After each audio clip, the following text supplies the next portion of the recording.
Thanks, Lydia.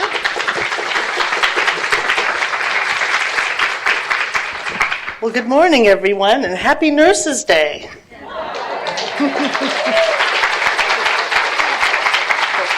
Amparo and Lydia, I just want to thank you so much for this opportunity and for your tremendous leadership day in and day out here at UC Davis and beyond. I really appreciate all you do.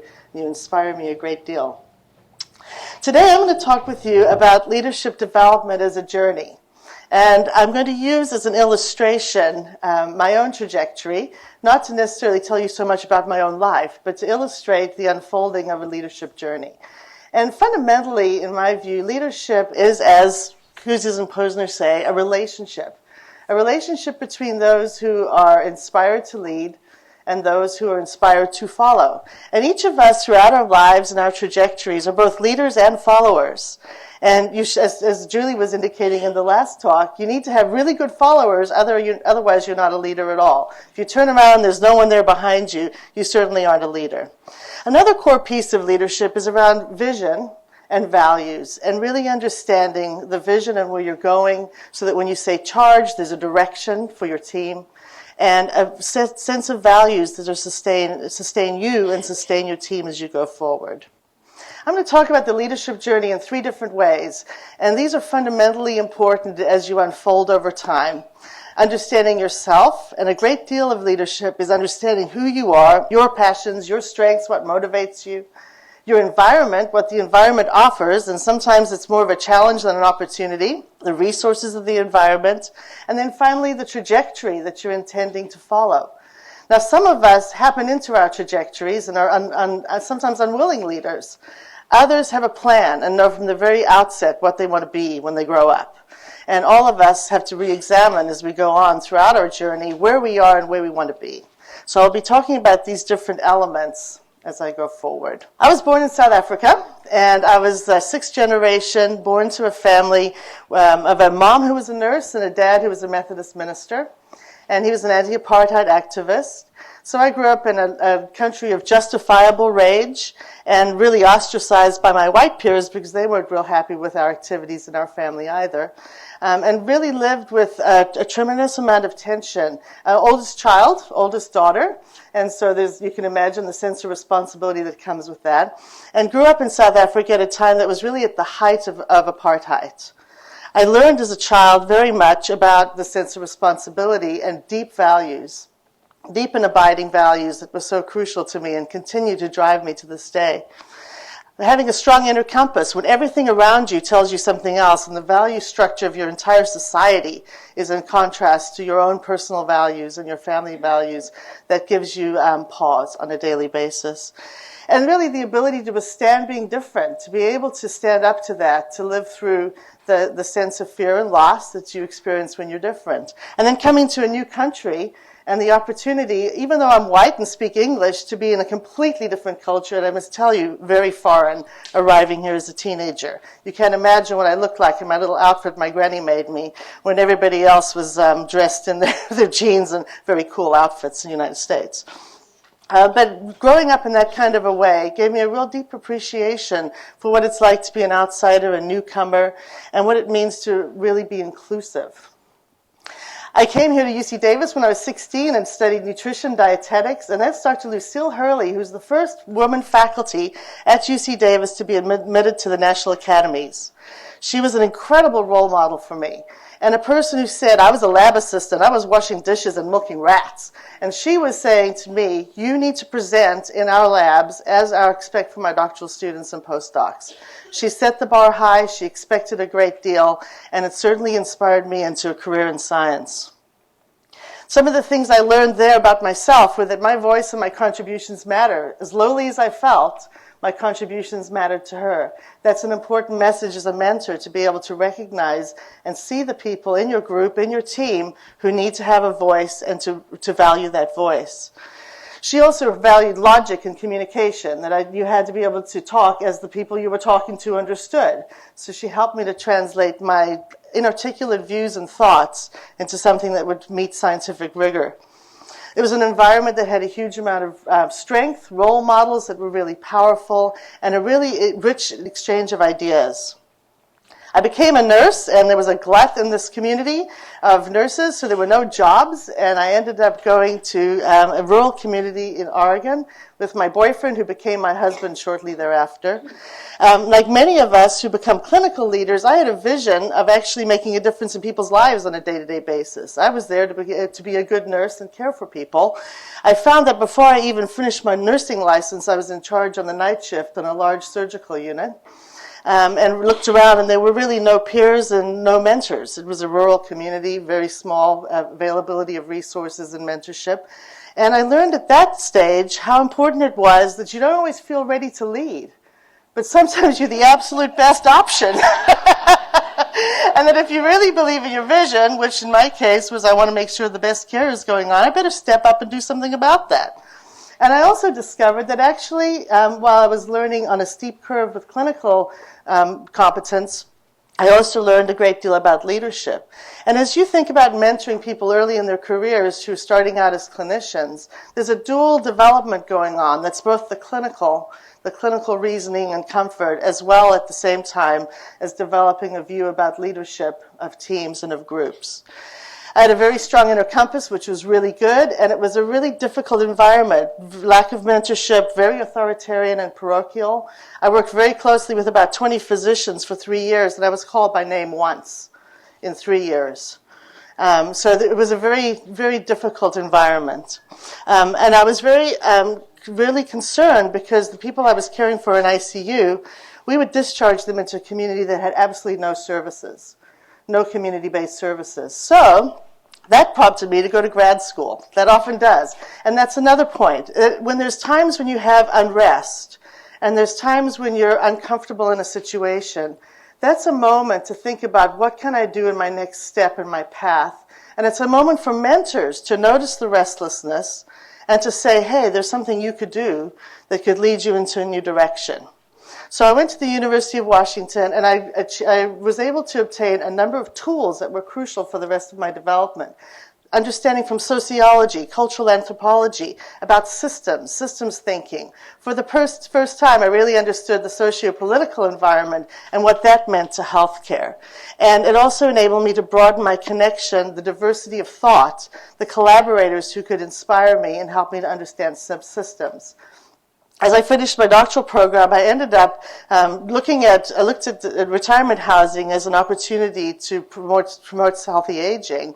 And as I finished, I had the opportunity to go into the private sector and work in a retirement community company, and actually over the next decade started up 6 organizations in the retirement community industry with multi-level retirement communities, nursing homes, assisted living, and clinics.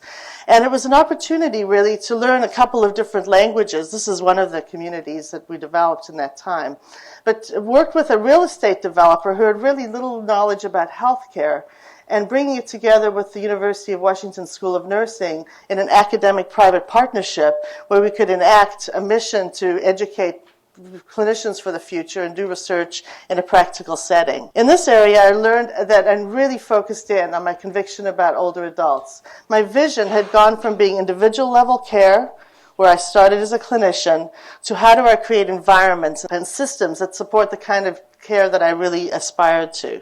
I also realized I needed to put my money where my mouth was. It's very easy to step outside and criticize systems and say, oh, yeah, as an academician, nursing homes are awful, quality's terrible. But to get in there and actually try to make that difference was an important learning development for me. I also learned about 3 different languages, the clinical, the academic, and the business worlds.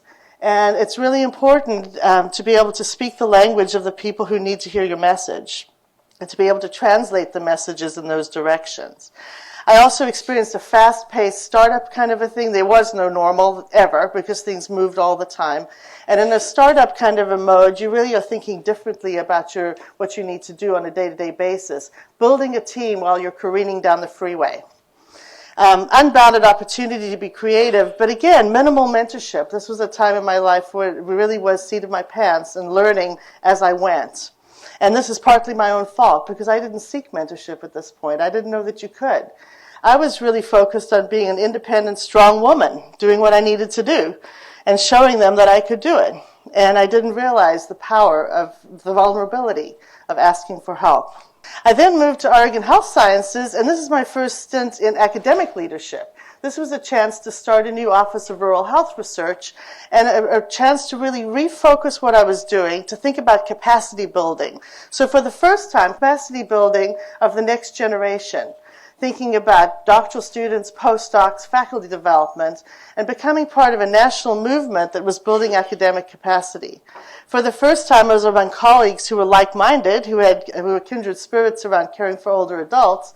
And when you have people who understand your mission, you're suddenly able to move your work to a completely different level. And that's what I experienced there. And Associate Dean Terry Harvath is in the mix. She's in the picture in the front row there on the bottom. But that's an opportunity when you have colleagues who understand what you're doing to really create a synergy that's unprecedented. Dr. Pat Archibald was the first person who, as a mentor, was able to really help me to see my way and to see things in me that I didn't see in myself. And the vision then became more focused on a broader perspective of preparing others and thinking about development of other people in this field. Because I realized that less than 1% of people in the country are certified in gerontology. And if we're going to care for the older adults that we need to care for, it's not so much about those few people remaining the experts, but gerontologizing the rest of the world. So we're on to you. We're going to come after you because we need every one of you to be thinking about older adults. So here's a place where I learned a very important lesson, which was you could actually ask for help and get generous responses. I also realized at this time that I'm actually quite a deep introvert. And that I don't play that on TV, but I embraced academic leadership because it was a chance to be able to be very thoughtful, very intellectual, at the same time as make a difference. And the environment I experienced was very strong and purposeful mentorship, and that's something that I hope we can really create here to be able to bring out the best in people with their many different trajectories. And then also an active and collaborative national network. This was a time in my career where I developed ties across the nation with all the leading people in gerontology. Now, the good news is you can do that because there's so few of us.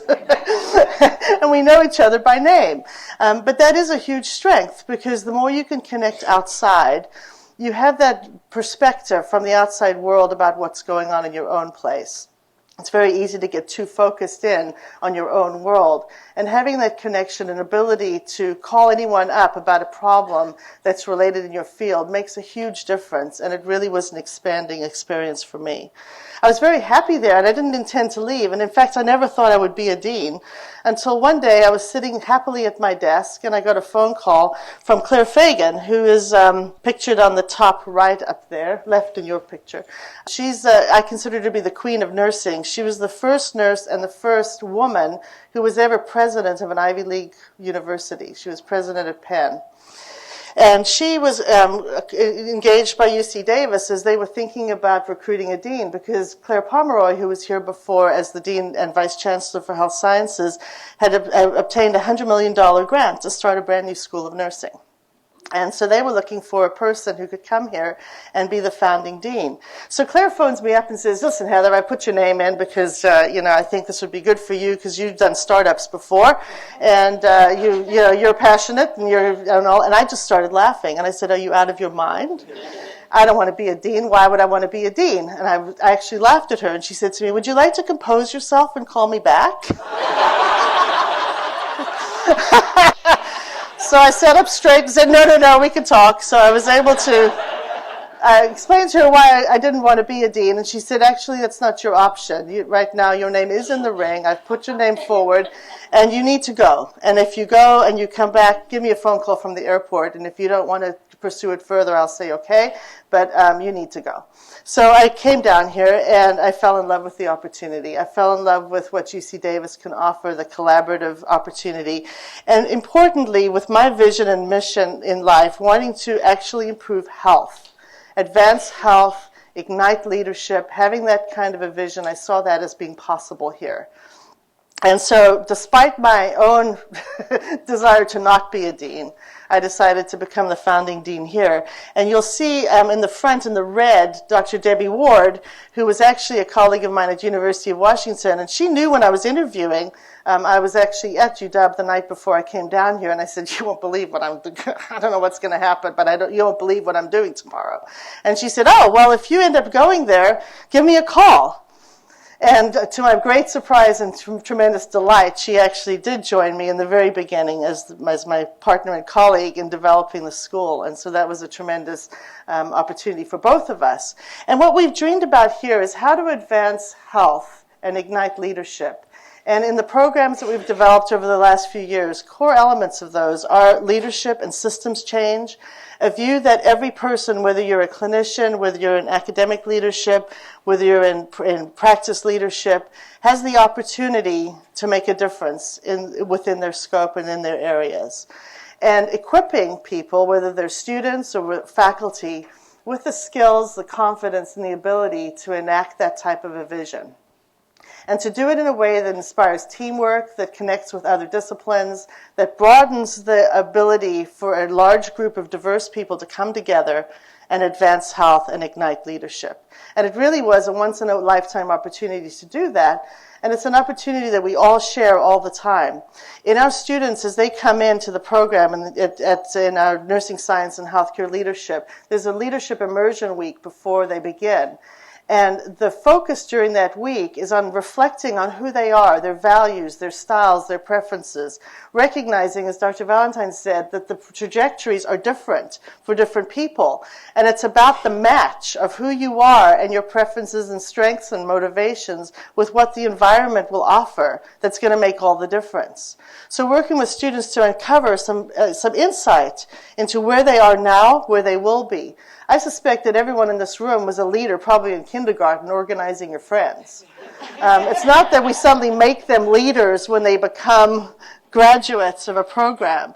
It's about tapping that leadership potential, seeing it, importantly seeing it in people and helping them to figure out where they want to go. And what do we do as mentors to create that path, to help them to actualize that potential?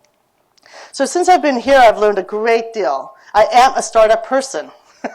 So this is the 8th organization I've started. And so, yes, indeed, I have to say that I am a startup person, which is to say that I'm not a person who's a maintainer of systems. So that's a really important concept. It's also okay to be uncomfortable almost every day. I think that was one of the lessons that I learned early on being here, that there were many days when I was stretched beyond anything I'd imagined. And at first it gave me a great deal of distress, and it worried me a lot. And then finally, one day I woke up and thought, you know what, this is the new reality for me, and actually I need to embrace it. And since then, I've become curious about my discomfort rather than upset by it, and embrace it and go into it. Having a vision and a dream makes almost anything manageable. And having that vision really clear, along with your values that are clear, to me is really the touchstone always. And being able to convey that to other people who are around you when you need to, when there's times of question, it's that vision and the values that will always ground you and actually inspire you to go on and to continue the work. I've also found that when I ask for help, I get unbelievable results. I have a National Advisory Council now who are leaders from all around the country who are just unbelievable people accomplished in many fields who I can call up in a heartbeat and get tremendous advice from, and they're very real relationships. And I found that I'd waited too long in my life to not ask for help. There was too much of needing to prove myself and too little of asking for support. And I'm using everything I ever learned from throughout my trajectory as a clinician all the way through to the work that I'm doing now. I use all of that every day. So it's about building that toolbox and not ever dismissing anything as an opportunity to learn and to take it forward, because you don't know when you're going to need it again. And here I find this is an environment where it's a highly collaborative place. There are a lot of kindred spirits here. It's a very supportive place, a phenomenal team. I have the most amazing group of people that I'm working with, and so privileged to have people who are so driven and excited and able to do things way beyond what I can imagine. It's also a very high risk, high visibility, and high expectation environment.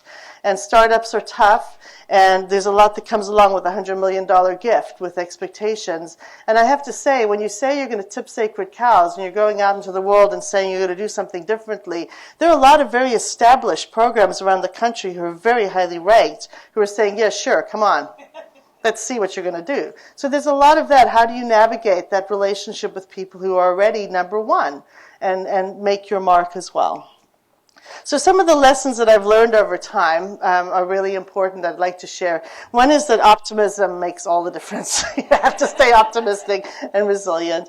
That you have to be willing to take risks. That if you don't try something, you never know what's going to happen. And that sometimes opportunities present themselves and you don't even know what they represent. You have to walk through that door to even discover what it is. You have to have a match between where your passions and skills are and what the environment offers. And there certainly are times when you may come to the calculus that the environment isn't a good match for what you want to be and who you want to become. And then you need to look for the environment that will provide that for you. I mentioned about waiting for help and asking for help and really thinking about that. Some of my best mentorship has happened in less than a half an hour. I can think of 2 conversations that changed my life. And they were people who were relative strangers and less than a half an hour of a conversation. And they were very powerful mentors for me at crucial moments. Keep filling that toolbox and keep looking through that toolbox because you won't believe you forget what's in there. Hire the best and brightest people you ever can and work with them closely to actualize their potential. Have a very strong and diverse network because that network is what's going to connect you to reality. It's going to connect you to opportunity and bring greater resources. And then as an introvert, recognizing that this is a very extrovert kind of a role, I need to pay attention to replenishing and to keeping that balance so that I'm able to play an extrovert on TV. And just to recap, the leadership journey is really something that I think is a wonderful privilege and opportunity. And as a leader, it's something to be paying attention to all the time, being very conscious and intentional about who you are, what you still need to learn, what you need to develop, what your environment is offering, and how you can change that environment to make it more conducive for leadership. And then imagining the trajectory. And in working with whether it's students, junior faculty, with colleagues, to always be thinking about these elements and exploring, going back to the beginning of asking people, what is it that drives you? Where are your values? What is your vision? And helping them create a path that's meaningful for them. Whether it's at a programmatic level or whether it's an individual level, that's going to really dictate the success in the long run of being able to move forward. So I just want to thank my family. The family matter a lot, and this is my family, and they're part of my life every day. And just want to appreciate so much this environment for all that we're able to do here.